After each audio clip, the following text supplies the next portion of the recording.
Okay, so hi, my name is Andrew, and today I'll be responding to Kenny's claim that genetically modified food is beneficial to humanity.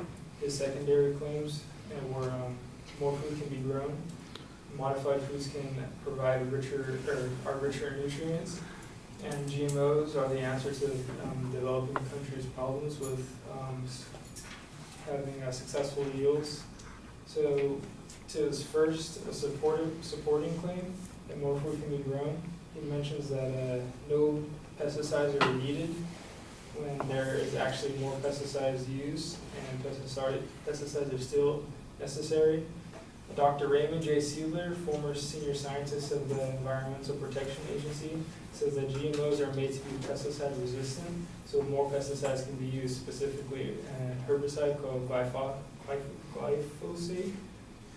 He states that over 99% of GMO acreage is engineered by chemical companies to tolerate heavy herbicide use. Kenny also says that GMO technology aids crops in withstanding herbicides. This is good for stopping weeds, but it's very bad for humanity.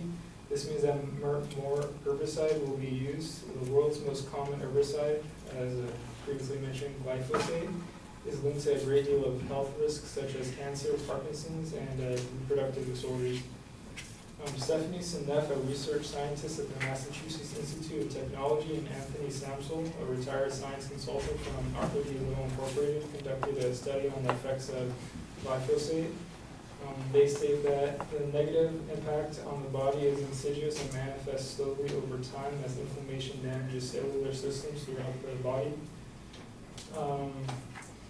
I did mention that he said that no pesticides were needed, and then he says that GMO technology aids in crops and withstanding herbicides. Well, that's kind of contradictory, since pesticides are actually a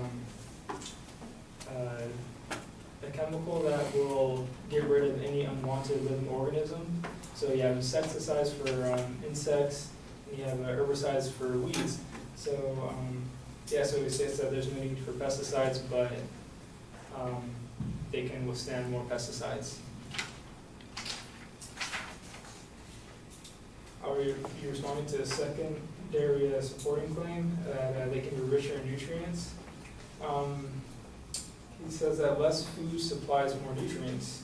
He states that golden rice has more vitamin A than normal rice. While the Discovery Eye Foundation investigated increasing certain vitamins will actually decrease others, they stated that golden rice is genetically altered to increase the beta-carotene, which is vitamin A. Sometimes when one nutrient is increased, another nutrient will decrease as an unintended consequence. For example, canola oil, genetically engineered to contain more vitamin A, has reduced levels of vitamin E, and this will actually throw off a nutrient balance and cause a vitamin deficiency. Now we'll be responding to his third supporting claim that GMOs help developing countries produce more crops. Kenny states that developing countries can use GMO technology to increase their crop yield and grow more crops that would have not survived otherwise. Well, the fact of the matter is that crops actually need fertile soil, whether they're GMO or not. Developing countries often have trouble obtaining fertile soil.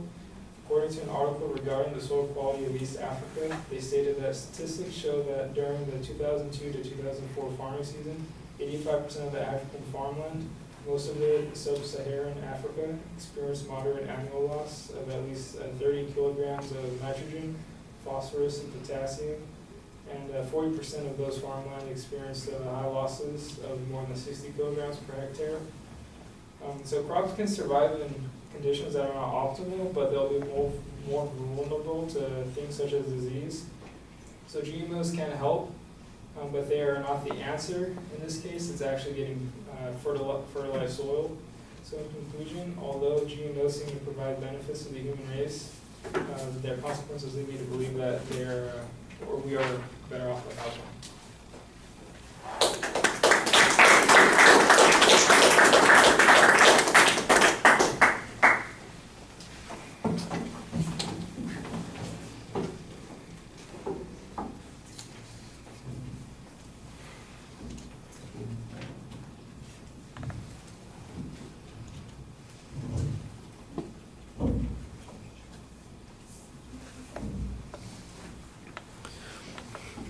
Right, structurally everything is sound. On the argument about more food, I thought that you had an interesting explanation of how the relationship is between the pesticides, the herbicides, and the GMO products that we're talking about here.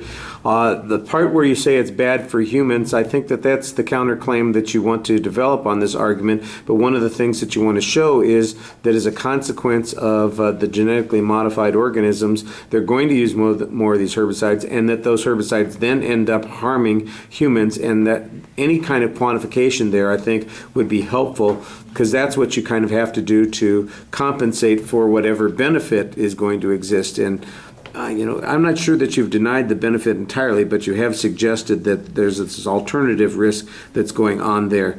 The negative impact on the body is not quantified, but it is indicated by the research that you have. I thought that that was a good counterclaim, and like I said, it would be helpful if it could be quantified a little bit. On the second point,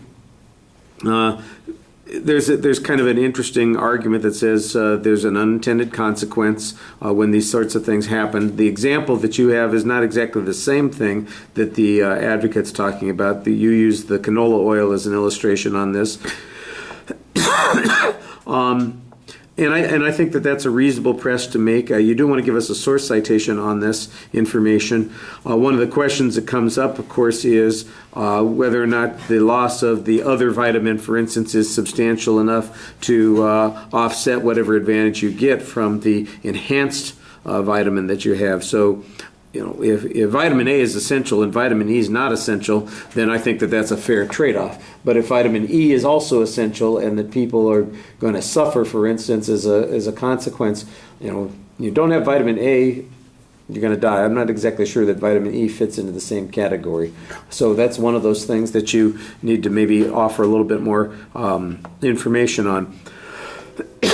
And I thought that on the third point, you're kind of diminishing the argument by suggesting that the real source of the problem is the fertility of the soil, not the total yields. And the question of whether or not you're going to get additional yield out of a soil that is not really advantageous to these crops, I think there's probably a good answer from the other side, but at least you've given them a reason that they have to make that answer. I don't know that your point is going to work in a longer argument, for instance, but I think it's a good challenge at this particular point on causality.